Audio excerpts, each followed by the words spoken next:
Hello everyone, welcome to I exam B. दोस्तों, I exam B के YouTube channel पर आप सबका स्वागत है। सो गाइस, जैसे कि एग्जाम बैंक मैनेजमेंट ट्रेनिंग की जो वैकेंसीज हैं उनके लिए हमारा एक सीरीज चल रही है पूरी उसके एग्जाम के लिए। तो इस सीरीज में हम आपके लिए लेकर आए हैं आज रीजनिंग की वीडियो। रीजनिंग में भी एक मोस्ट इंपॉर्टेंट टॉपिक है जो है सिलॉजिज्म। इस सीरीज में पहले भी कई वीडियोस आ चुकी हैं, आप चाहें तो उन वीडियोस को विजिट कर सकते हैं, उन वीडियो को देख सकते हैं, वो आपके लिए काफी हेल्पफुल रहेंगी। ये सभी वीडियोस आपको इसी यूट्यूब चैनल पर मिलेंगी और आने वाले टाइम पर भी इसी तरह की वीडियोस आपको मिलती रहेंगी। तो अगर आप चैनल पर नए हैं, इन वीडियोस को पहली बार देख रहे हैं, तो आप इस चैनल को सब्सक्राइब जरूर कर लीजिएगा, क्योंकि इन पूरी प्रिपरेशन में आपके लिए आपसे काफी हेल्प मिलने वाली है। अगर आप चाहते हैं हमारे साथ तैयारी करना, अगर आप पेड कोर्स में एनरोल कराना चाहते हैं, तो हमारे ऑनलाइन कोर्सेज के लिए अवेलेबल है, जिसमें आपको कंप्लीट एक video lesson, study notes, practice test, live sessions और उसके साथ इंटरव्यू गाइडेंस, यानी कि कंप्लीट एक पूरा पैकेज मिल जाता है आपको, जिसके अलावा आपको कुछ भी परचेज करने की नीड नहीं रहती है। तो आप इस कोर्स में एनरोल करा सकते हैं। इसमें आपको एक्सपर्ट फैकल्टीज द्वारा लाइव क्लासेस दी जाती हैं, आपके सभी डाउट्स क्लियर किए जाते हैं और जो एक थ्रू आउट जो आपकी प्रिपरेशन के लिए काफी हेल्पफुल रहता है आपके लिए। तो इसमें आप एनरोल करा लीजिए। अगर आप एनरोल कराना चाहते हैं तो आप iexambee.com विजिट कर सकते हैं, वहां पर आपको सभी जानकारी मिल जाएगी। राइट, स्टार्ट करते हैं आज की वीडियो को। आज हम डिस्कस करेंगे सिलॉजिज्म, और सिलॉजिज्म में भी हम डिस्कस करेंगे only and only a few वाले केसेस जो ज्यादातर आजकल एग्जाम्स में पूछे जाते हैं। ठीक है, तो स्टार्ट करते हैं। सबसे पहले देखते हैं कि किस तरह के यहाँ पर पूछे जाते हैं। पहले इनमें देखते हैं डिफरेंस क्या है। देखिए, ओनली अ फ्यू और ओनली ये होते क्या है, किस तरीके से वर्क करते हैं, इनका प्रिंसिपल एक्चुअली क्या है, पहले उन चीजों पर बात करते हैं।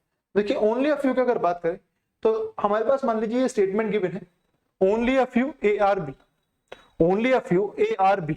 तो इसका मतलब क्या होता है? इसका मतलब ये होता है कि ओनली अ फ्यू यानी कि ए का कुछ पार्ट, बी, ए का केवल कुछ पार्ट ही बी है, ए का केवल कुछ पार्ट ही बी है, only a few A are B. इसका मतलब ए का कुछ पार्ट ऐसा भी है कि जो बी नहीं है। ए का कुछ पार्ट ऐसा है जो बी है, साथ ही साथ ए का कुछ पार्ट ऐसा भी है जो बी नहीं है।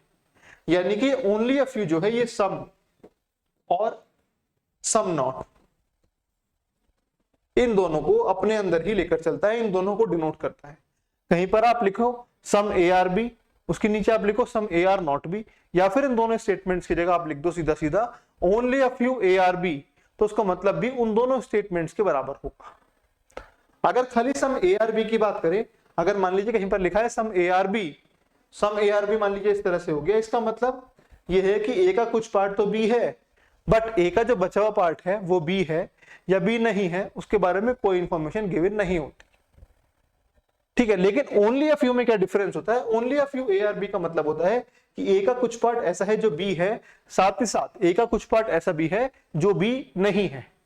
यानी कि ये जो some A only a few A are B है, ये सम और सम नॉट, ये दोनों को अपने अंदर कैरी करके चलता है। ठीक है, ये क्लियर हो गया। अब चलते हैं ओनली वाले cases. Only A are B, इसका मतलब है कि जो बी है वो केवल ए हो सकते हैं। ओनली ए आर बी का मतलब है जो बी है वो केवल ए हो सकते हैं और कुछ नहीं हो सकते। यानी कि जो बी है वो केवल ए का पार्ट हो सकते हैं, वो किसी और का पार्ट नहीं हो सकते। अब ये सेम डायग्राम हमें देखने को मिलता है ऑल बी आर ए, अगर हम लिख दें ऑल बी आर ए, तो इसमें भी तो हमें ये देखने को मिलेगा कि सारा का सारा बी जो है वो ए है। यही तो देखने को मिलेगा उसमें भी। अगर ऑल बी आर ए कहे तो उसमें भी तो यही मिलेगा कि सारा का सारा बी जो है वो ए में, यानी कि बी ए के पूरा कवर्ड हो जाएगा ए से। तो इन दोनों में डिफरेंस क्या हुआ? इन दोनों में डिफरेंस देखो गाइस, ये है कि ओनली ए आर बी का मतलब ये है कि जो बी है वो केवल ए का पार्ट हो सकता है, ए के अलावा उसका रिलेशन किसी और के साथ नहीं होगा। ठीक है, अगर यहां पर ओनली ए आर बी है, इसका मतलब ये है कि जो बी है उसका रिलेशन केवल ए के साथ होगा, ए के अलावा किसी से भी उसका कोई रिलेशन नहीं होगा। लेकिन अगर ऑल की बात करें कि ऑल बी आर ए, उसका मतलब यह है कि सारा का सारा बी ए है, लेकिन बी का रिलेशन किसी और के साथ हो भी सकता है, ऐसी कोई बी के ऊपर पाबंदी नहीं है। ये डिफरेंस है ऑल में और ऑनली में। अब इन चीजों को कंसीडर करते हुए थोड़े क्वेश्चंस की प्रैक्टिस करते हैं। ठीक है, देखो फर्स्ट क्वेश्चन ये है हमारा, स्टेटमेंट्स है, कंक्लूजन है, बेसिक आपका आई होप पता होगा इसका। तो यहाँ पर स्टेटमेंट्स है, स्टेटमेंट के अकॉर्डिंग एक डायग्राम बनाते हैं, फिर उस वेन डायग्राम के अकॉर्डिंग हम कंक्लूजन देखते हैं कौन फॉलो कर रहा है कौन नहीं कर रहा। तो स्टेटमेंट है हमारे only a few blankets are quilts, only a few blankets are quilts. इसका मतलब ओनली अ फ्यू मतलब सम ब्लैंकेट्स क्विल्ट्स हैं, साथ ही साथ सम ब्लैंकेट्स ऐसे हैं जो क्विल्ट नहीं। ठीक है, आगे चलते हैं। No bedsheet is quilt, no bedsheet is दिया यहाँ पर, ठीक है। Only blanket is cushion, only blanket is cushion, यानी कि कुशन जो है वो केवल ब्लैंकेट का पार्ट हो सकते हैं और किसी का पार्ट नहीं हो सकते। ये इसका डायग्राम हमारा ड्रॉ हो गया, ये इसका डायग्राम हमारा ड्रॉ हो गया, ठीक है। अब चलते हैं कंक्लूजन। देखो, all bedsheets being blanket is a possibility. क्या सारी की सारी बेडशीट ब्लैंकेट हो सकती है? तो बिल्कुल हो सकती है। हो सकता है ये बेडशीट का और ब्लैंकेट का कोई भी रिलेशन गिवन नहीं है, ये ब्लैंकेट है, ब्लैंकेट और बेडशीट का कोई भी रिलेशन गिवन नहीं है, और बेडशीट अगर पूरी की पूरी ब्लैंकेट में भी आ जाए तब भी कोई प्रॉब्लम नहीं है, तो ये पॉसिबिलिटी सही हो जाएगी, क्योंकि ये पॉसिबल है, यहां पर इन दोनों के बीच में कोई भी रिलेशन गिवन नहीं, तो ये हमारा ट्रू हो जाएगा, ठीक है। All questions are quilled. देखिए, जब भी आप ये वीडियो देख रहे हैं तो इनको करने का तरीका यह है कि आप अभी जैसे आपने क्वेश्चन देख लिया, आप इसको पॉज कीजिए, खुद सॉल्व कीजिए, उसके बाद वीडियो को रिज्यूम कीजिए और सॉल्यूशन देखिए उसका। इस तरह से जो आपको डाउट्स भी आएंगे वो भी क्लियर हो जाएंगे, और आपको पता भी चलेगा कि कहां पर आप लैग कर रहे हैं, किन चीजों पे आपको वर्क करने की जरूरत है। उनको पॉइंट को नोट कीजिए और उनके अकॉर्डिंग वीडियोस आप देखिए कि क्या क्या उनमें हो सकता है। इस चैनल पर बहुत सारी वीडियोस अवेलेबल हैं सिलोजिज्म की भी, तो आप वो रेफर कर सकते हैं, आपको सारे डाउट्स वहां पर क्लियर हो जाएंगे, राइट। आगे चलते हैं। All questions are quilts, all questions are quilts. तो देखिए, क्वेश्चंस तो केवल ब्लैंकेट का पार्ट है, तो वो क्विल्ट का पार्ट या किसी और का पार्ट हो भी नहीं सकता। तो यहां पर ये पॉसिबिलिटी में दिया होता तब भी ये फॉल्स होता, डेफिनेट दिया है तो ये पहले ही फॉल्स। तो केवल फर्स्ट वाला हमारा फॉलो करेगा, तो only one would be the correct answer, only one follows would be the correct answer, ठीक है। एक क्वेश्चन की और प्रैक्टिस करते हैं, ठीक है। नेक्स्ट क्वेश्चन है ये, ओनली हीटर्स आर ब्लोवर्स, यानी कि ब्लोवर्स जो है वो केवल हीटर का पार्ट हो सकते हैं, ब्लोवर्स जो है वो केवल हीटर का पार्ट हो सकते हैं और किसी का पार्ट नहीं हो सकते। सम गीजर्स आर केबल, अभी गीजर केबल नहीं है, अभी रुक जाते हैं। Only a few heaters are geyser, only a few heaters are geyser, इसका मतलब ये है कि हीटर का कुछ पार्ट गीजर है, साथ ही साथ हीटर का कुछ पार्ट ऐसा भी है जो कि गीजर नहीं, ओनली अ फ्यू हो गया, इसलिए सम गीजर आर केबल, कुछ गीजर क्या है, केबल। ये हमारा इसका डायग्राम बन गया, सिंपल सा डायग्राम था, ठीक है। चलते हैं कंक्लूजन पे।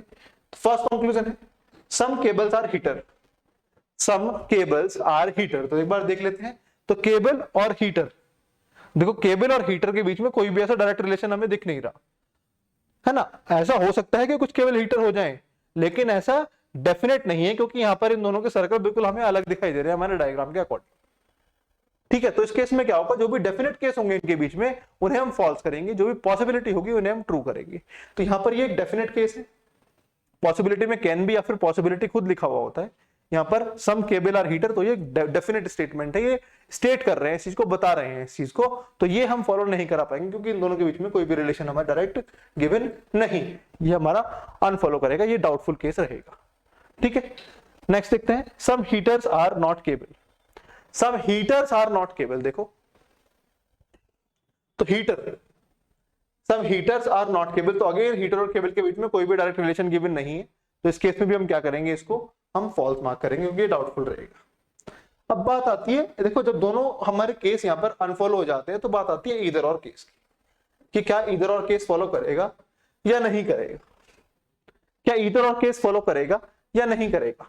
अब ईदर और केस होता क्या है, देखो पहले तो सबसे पहले ईदर और केस चेक करने के लिए आप क्या करना कि पहले ये देखना कि जो एलिमेंट्स हैं वो सेम होने चाहिए, तो केबल हीटर, हीटर केबल दोनों सेम, पहली कंडीशन सेटिस्फाइड।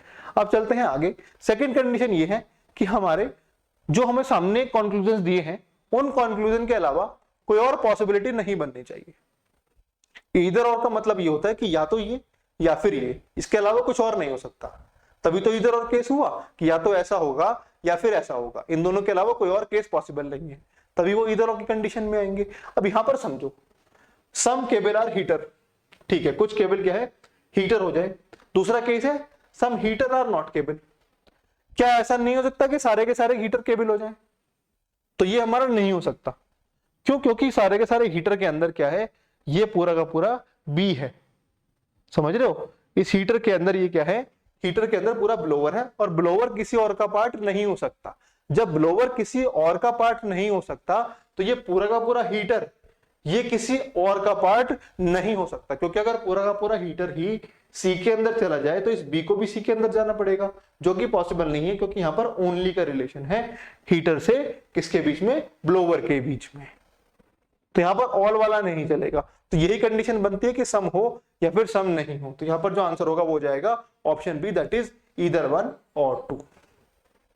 ठीक है, हालांकि आप लोगों ने ये पढ़ा होगा कि ऑल और सम नॉट मिलके इधर और केस बनाते हैं, लेकिन जैसा कि मैं पहले भी कहता हूं गाइस, रिजिड होके मत चलना इन चीजों में। देखो यहाँ पर सम और सम नॉट ने भी बना दिया, ये कहीं ना कहीं डिपेंड करती हैं चीजें जो हमें स्टेटमेंट्स दी हैं, जो हमारा डायग्राम बन रहा है उसके ऊपर। तो यहाँ पर ये डेफिनेटली इधर और केस बना रहा है। ठीक है, तो ये 2 क्वेश्चन मैंने आपको डिस्कस कराए, काफी कुछ सीखने को मिला होगा आपको इसमें। इसके और क्वेश्चन हैं इसमें, देखा चाहे तो अभी हम देखते हैं आगे, तो ये और कोड क्वेश्चन है, तो आप इनको ट्राई कर सकते हैं, खुद से इनको ट्राई कीजिएगा। इस वीडियो की पीडीएफ आपको इस वीडियो के डिस्क्रिप्शन बॉक्स में मिल जाएगी, वहां से आप उस पीडीएफ को डाउनलोड कीजिए, इन क्वेश्चंस को अटेम्प्ट कीजिए और इनके आंसर इस वीडियो के कमेंट सेक्शन में दीजिए, ताकि मैं एक बार देख सकूं कि आप किस तरीके से अप्रोच कर रहे हैं। कोई कंफ्यूजन है तो आप वीडियो के कमेंट सेक्शन में पूछ सकते हैं।